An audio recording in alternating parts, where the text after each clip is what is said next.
The ground shook under Jake Morrison's boots as another explosion rocked the battlefield. Smoke filled the air, making it hard to see more than a few feet ahead.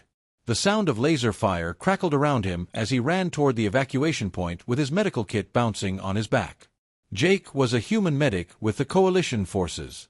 He had been fighting on this planet called Kepler 438b for 6 months now.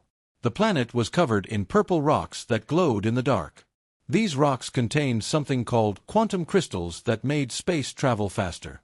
Everyone wanted them, including the enemy called the Zephyrians. The Zephyrians looked like giant bugs with sharp claws and wings. They were winning this battle, and all Coalition forces were pulling back to their ships. Jake had already helped 12 wounded soldiers get to safety. His uniform was torn and dirty, and he was tired, but he kept moving. As he ran through the battlefield, he heard a deep voice calling for help. The voice spoke in perfect English, but it had a strange accent. Jake stopped running and looked around. Through the smoke, he saw something that made his heart sink. Commander Vextar was lying on the ground about 50 feet away. Vextar was a Thanarian, one of the alien species fighting with the Coalition. He stood 7 feet tall when he was standing, with green scaly skin and yellow eyes. He was one of the best military leaders Jake had ever seen. Vextar had saved Jake's life twice before, and Jake respected him greatly. But now Vextar was not moving his legs at all. A strange blue glow surrounded his lower body where a Zephyrian weapon had hit him. Jake knew what that meant. The neural disruptor blast had cut off all feeling and movement below his waist. Vextar was paralyzed. Jake started running toward Vextar, but other Coalition soldiers were already there. There was Captain Mills from the bird-like Avarian species, and Lieutenant Cruz, another human. They were talking quickly in their radio headsets. "Command says we leave him," Captain Mills said in his chirping voice. "Too heavy to carry. Too slow to move." "The Thanarians have already marked him as combat ineffective," Lieutenant Cruz replied. "Their own people won't take him." Jake couldn't believe what he was hearing. He pushed through the small group of soldiers. "What are you talking about? We can't leave him here."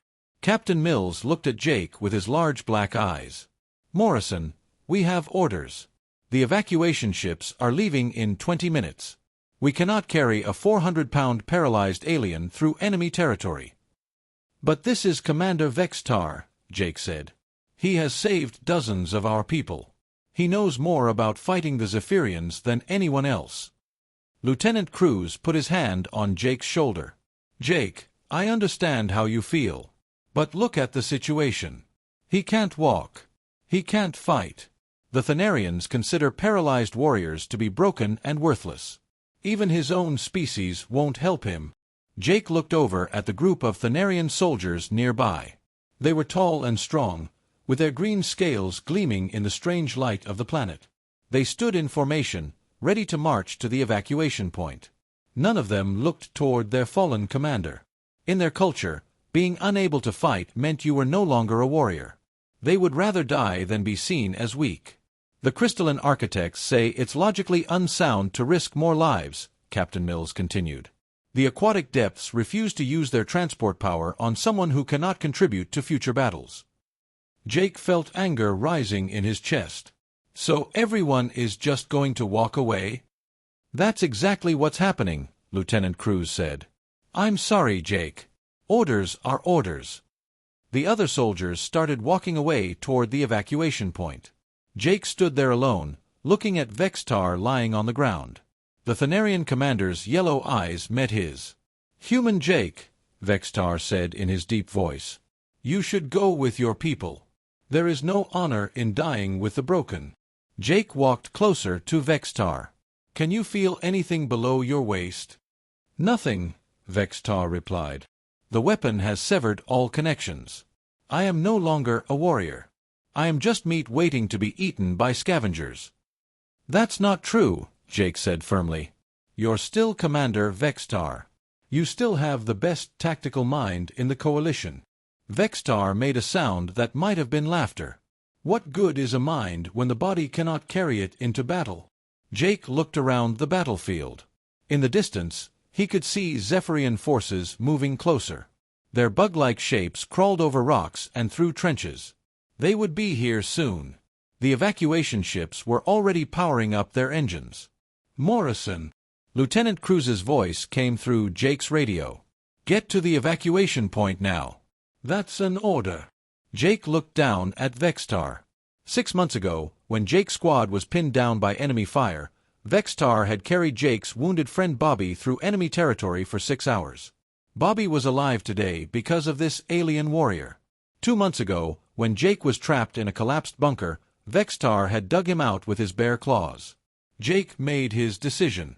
He switched off his radio and started looking through his medical kit. "What are you doing, human?" Vextar asked. "I'm getting you out of here," Jake replied.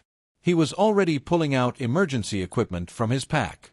"This is foolish," Vextar said. "You will die for nothing. Leave me and save yourself." Jake looked at Vextar with determination. "You didn't leave my people behind when we needed help. I'm not leaving you behind now. My own species has abandoned me," Vextar said bitterly. "Why should you care what happens to one broken Thanarian?" Jake started connecting power cells and metal plates from his emergency kit. "Because you're not broken. You're just different now. And different doesn't mean worthless." In the distance, Jake could hear the evacuation ships starting to take off. Soon he and Vextar would be alone on this planet with the approaching enemy forces. But Jake didn't care about orders or military logic. He cared about doing what was right. As he worked on building something to help move Vextar, Jake thought about what his grandfather used to tell him. "Son," the old man would say, "it's easy to do the right thing when everyone is watching and cheering. The real test is doing the right thing when you're the only one who thinks it's right." Jake had never understood those words better than he did right now. Jake worked fast as the sound of Zephyrian forces got closer. He took apart 2 power cells from his medical kit and connected them to a flat metal stretcher he found near a damaged Coalition vehicle. The stretcher had small hover units underneath that could lift heavy loads, but they were damaged and barely working. "This will never support my weight," Vextar said, watching Jake work with wire and tools. "It doesn't have to support all of it," Jake replied, sweat dripping down his face. "It just has to make you light enough for me to pull." Jake connected his emergency battery pack to the hover system. The stretcher rose about 6 inches off the ground and wobbled dangerously. It wasn't perfect, but it would have to work.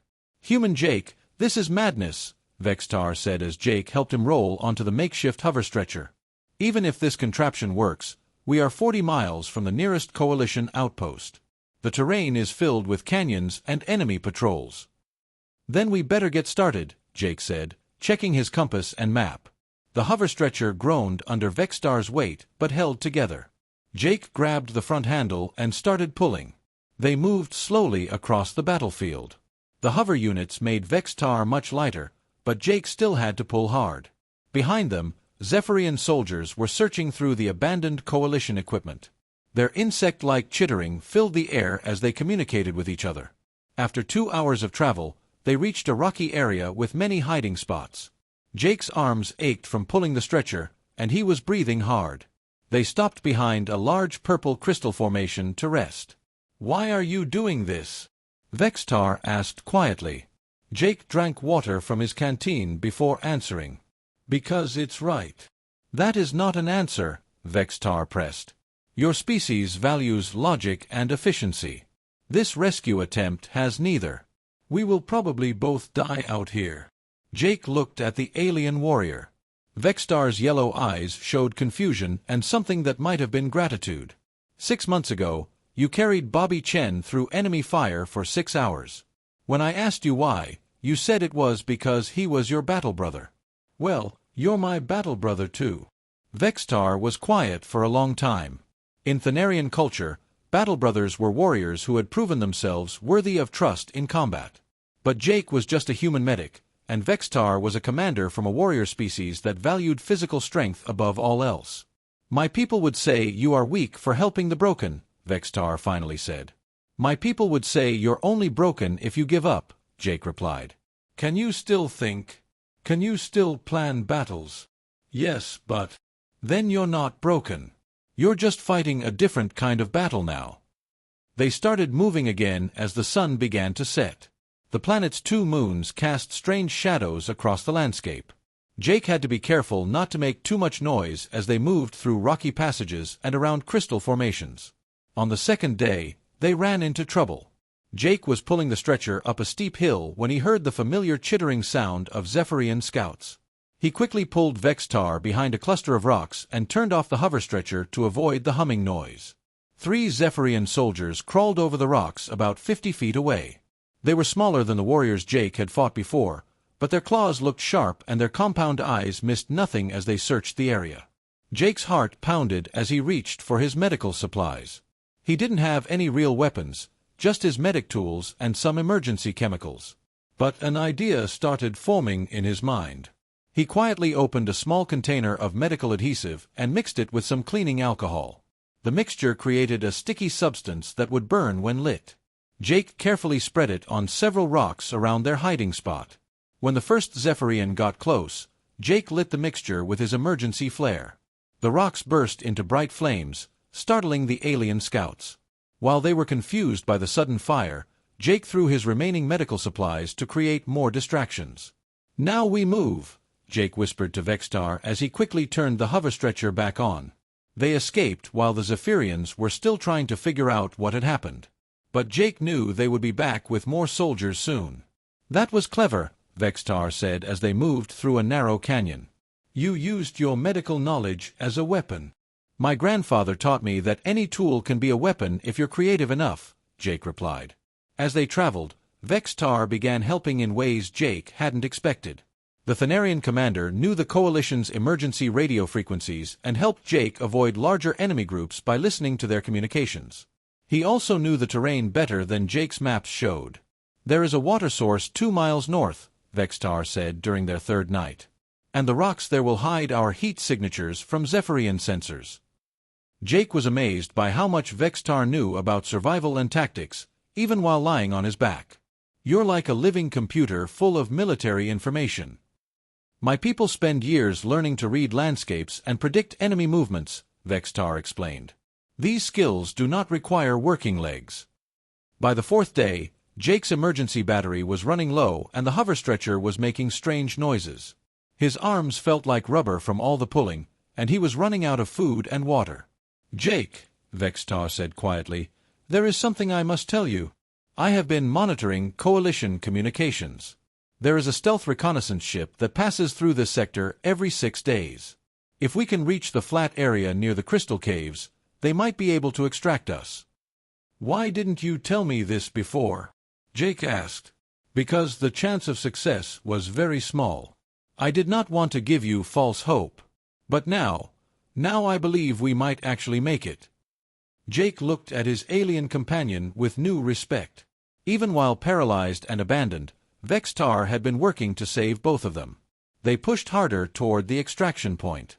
When Jake's battery finally died, he used rope to drag the stretcher manually.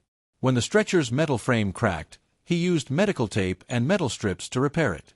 On the morning of the 6th day, they reached the flat area near the crystal caves. Jake was exhausted and could barely stand, but he managed to set up an emergency beacon using parts from his medical kit. Hours later, they heard the quiet hum of Coalition engines. A small stealth ship landed nearby, and Jake watched as human and alien crew members ran toward them with proper medical equipment.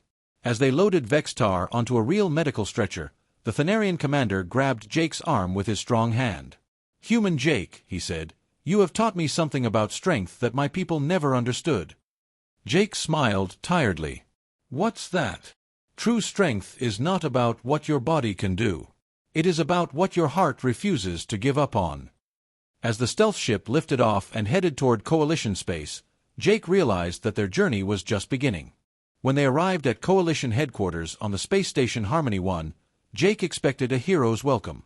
Instead, he found himself facing a military tribunal in a cold, gray room with 5 officers sitting behind a metal table. "Staff Sergeant Morrison," said General Martinez, a stern human woman with short gray hair, "you are charged with disobeying direct orders, abandoning your post, and endangering Coalition resources." Jake stood at attention in his clean uniform.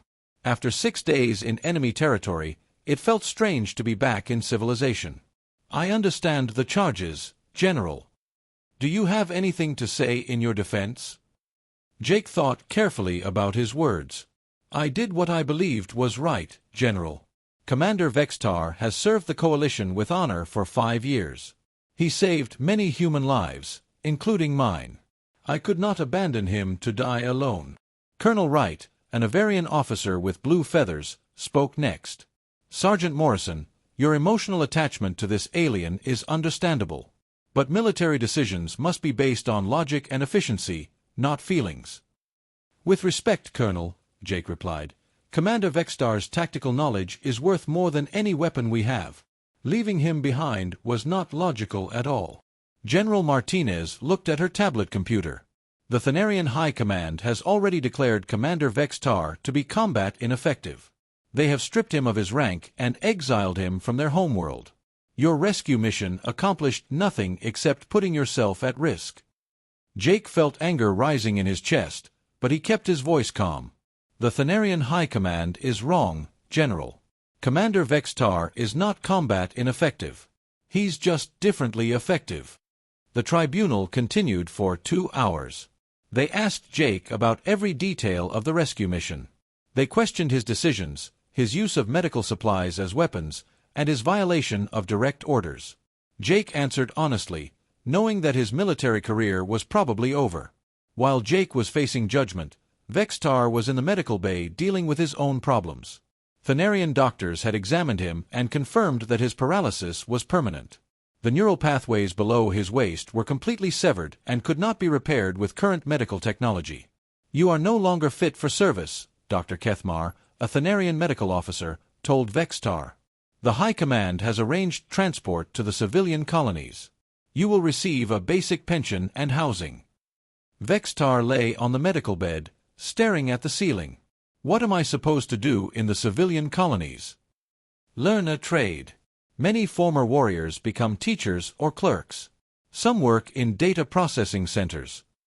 The thought of spending his life behind a desk filled Vextar with despair. He had been a warrior since childhood, trained to lead troops into battle and make life-or-death decisions. Now his own people saw him as nothing more than damaged cargo. But word of Jake's rescue mission was spreading throughout the station. Other soldiers talked about it in the mess halls and recreation areas. The story grew with each telling. Soon, beings from different species were debating whether Jake was a hero or a fool. Dr. Lisa Carter, a human scientist working in the station's research division, heard about Vextar's condition and came to visit him in the medical bay. She was a small woman with curly brown hair and kind eyes. Commander Vextar, she said, I've been following your military record. Your tactical innovations during the Battle of Proxima Station saved thousands of lives. That was before, Vextar replied bitterly. I am no longer the warrior I once was. Dr. Carter pulled up a chair beside his bed. I specialize in adaptive technology and prosthetic systems. I've been working on some experimental projects that might interest you. I do not want false hope, human. My spinal cord is severed. No technology can fix that. Dr. Carter smiled. You're thinking about replacement, Commander. I'm talking about adaptation. What if we could create technology that works with your existing abilities instead of trying to replace what you've lost? She showed Vextar some holographic displays of her research. The images showed mechanical systems that could enhance mental processing, provide tactical information, and allow remote control of military equipment. Instead of making you walk again, Dr. Carter explained, we could make you the most effective battlefield commander in the galaxy. Your mind would connect directly to sensors, communications, and tactical systems. For the first time since his injury, Vextar felt a spark of interest. This would allow me to command battles from a remote location. Not just command them, Dr. Carter said excitedly. You would see everything, know everything, and control multiple units simultaneously. Your paralysis wouldn't be a disability. It would be an advantage because you wouldn't be distracted by physical discomfort or fatigue. Meanwhile, Jake's tribunal was not going well. The officers seemed determined to make an example of him for disobeying orders. But outside the hearing room, something unexpected was happening. Soldiers from different species were gathering to show support for Jake. Humans, Avarians, crystalline architects, and even some aquatic depths personnel held signs and chanted his name. They had heard the full story of his rescue mission and were inspired by his actions. Lieutenant Bobby Chen, the soldier Vextar had saved months earlier, stood in front of the crowd with a microphone. "Jake Morrison risked his life to save someone who had saved many of us," he said. "If we punish him for showing loyalty and courage, what does that say about our values?" The demonstration grew larger throughout the day. News reporters from across coalition space arrived to cover the story. The rescue mission became a symbol of something larger, a debate about how the coalition treated its wounded veterans and whether military efficiency was more important than compassion. Dr. Carter's research project also gained attention. Other scientists began offering to help with her adaptive technology work. The crystalline architects contributed quantum processors. The aquatic depths offered their expertise in bioneural interfaces. Even some Thanarian scientists, working in secret because their government disapproved, began sharing information about their species' nervous system. They were fascinated by the possibility of enhancing warrior capabilities through technology instead of just replacing damaged parts. Within a week, Jake's court-martial had become a galactic news event. Political leaders from different species issued statements about military ethics and veteran care. Some supported Jake's actions, while others insisted that military discipline must be maintained. 3 months after Jake's tribunal, everything had changed. The military court had cleared him of all charges and promoted him to lieutenant. More importantly, his actions had started a revolution in how the coalition military operated. Jake now led the new Inclusive Combat Medical Corps, a special unit that provided medical care for all coalition species. His team included doctors and medics from every member race, and they had developed new treatments that worked across different biological systems. But the biggest change was happening with Vextar. Dr. Carter's adaptive technology project had grown into a major research program involving scientists from across the galaxy. The experimental mobility device had evolved into something much more sophisticated. Vextar now operated from a command center that looked like something from a science fiction movie. Multiple screens surrounded his position, showing tactical information from battles across coalition space. Neural interfaces connected his mind directly to communication networks and sensor arrays. "Jake," Vextar called out as his human friend entered the command center. "I have been analyzing Zephyrian attack patterns from the last 6 months. I think I have found a weakness in their strategy." Jake walked over to look at the displays. Complex battle formations and movement patterns covered the screens in different colors. "What kind of weakness?" "They always assume we will respond with traditional tactics," Vextar explained. "Heavy units in front, light units for support, commanders staying safely behind the lines. But what if we did something completely different?" Vextar's new fighting doctrine was called adaptive warfare. Instead of forcing all coalition species to fight the same way, it used each race's natural strengths while accounting for their differences. Avarians provided air reconnaissance with their natural flying abilities. Crystalline architects used their mathematical minds for precision targeting. Aquatic depths personnel operated in environments where other species couldn't survive. The doctrine also included protocols for differently abled soldiers. Warriors who had lost limbs could operate remote-controlled units. Soldiers with sensory impairments could specialize in areas where their remaining senses were enhanced. Even psychological trauma was addressed with support systems and alternative duty assignments. "The Zephyrians are not expecting us to coordinate this way," Vextar continued.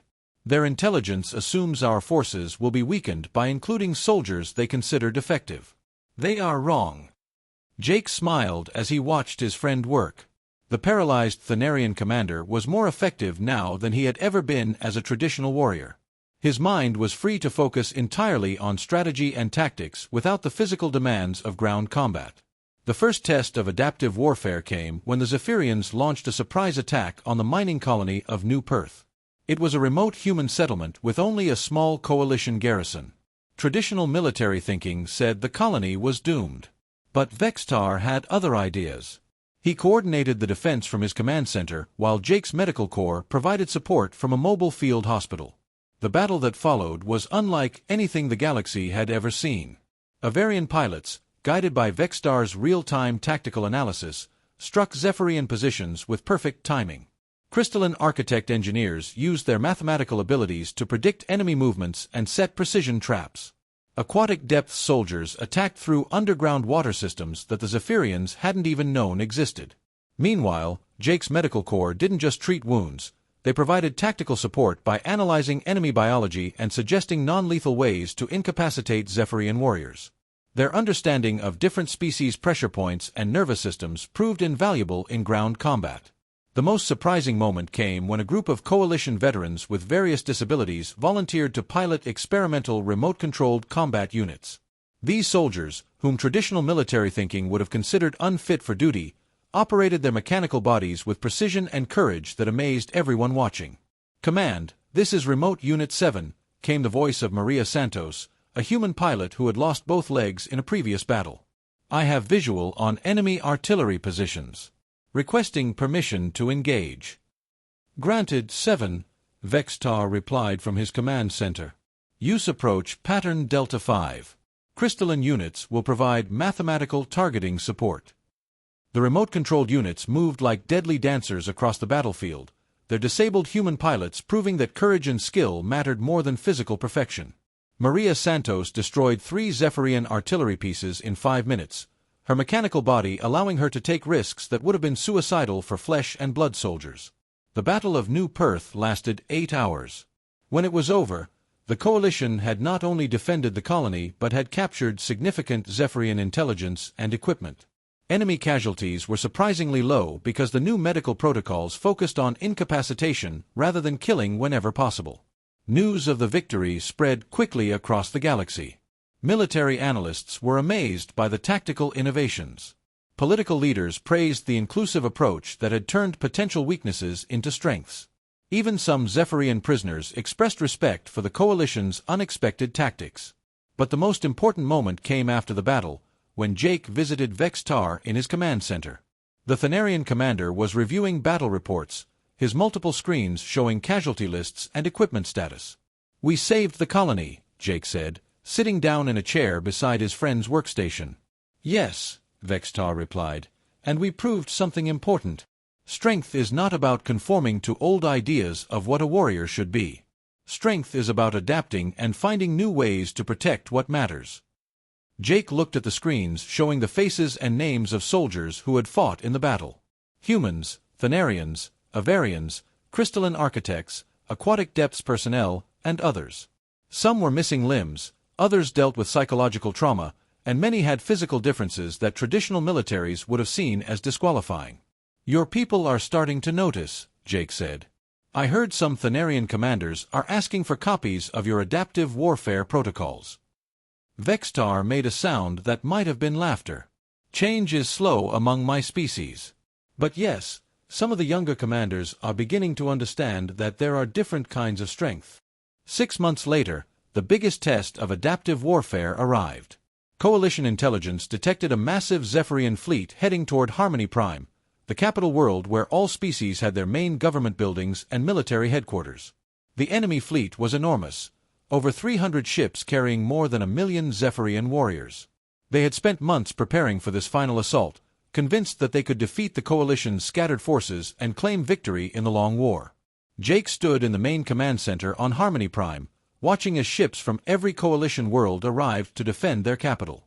But this time, the response was different from any previous battle.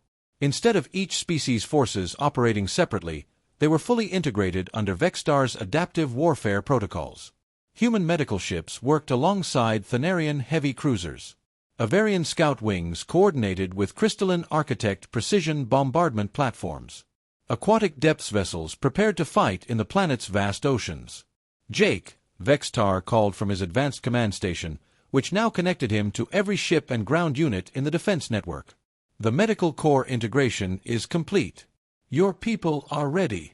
Jake checked his tablet, which showed the status of medical teams across the entire defense force. "All teams are in position.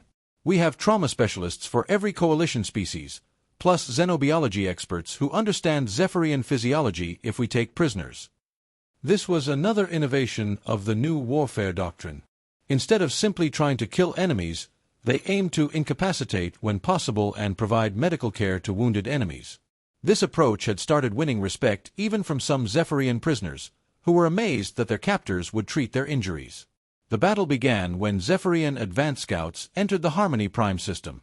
Traditional military thinking would have met them with overwhelming force. Instead, Vextar ordered a completely unexpected response. "All units, implement welcome protocol," he announced over the communication network.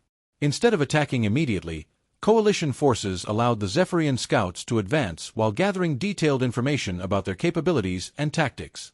Hidden sensors recorded everything while stealth units tracked their movements. "Command, this is Scout Wing Alpha," reported Captain Kim Park, an Avarian pilot with enhanced cybernetic eyes. "Enemy formation shows standard attack patterns. They're expecting us to meet them head-on." "Perfect," Vextar replied.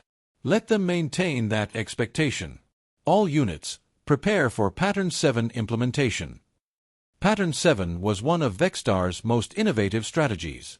Instead of meeting the enemy where they expected, coalition forces would attack where the Zephyrians thought they were weakest, using soldiers and units that traditional military thinking would have kept away from combat. The main Zephyrian fleet arrived 3 days later, and their commander immediately began deploying for a conventional assault.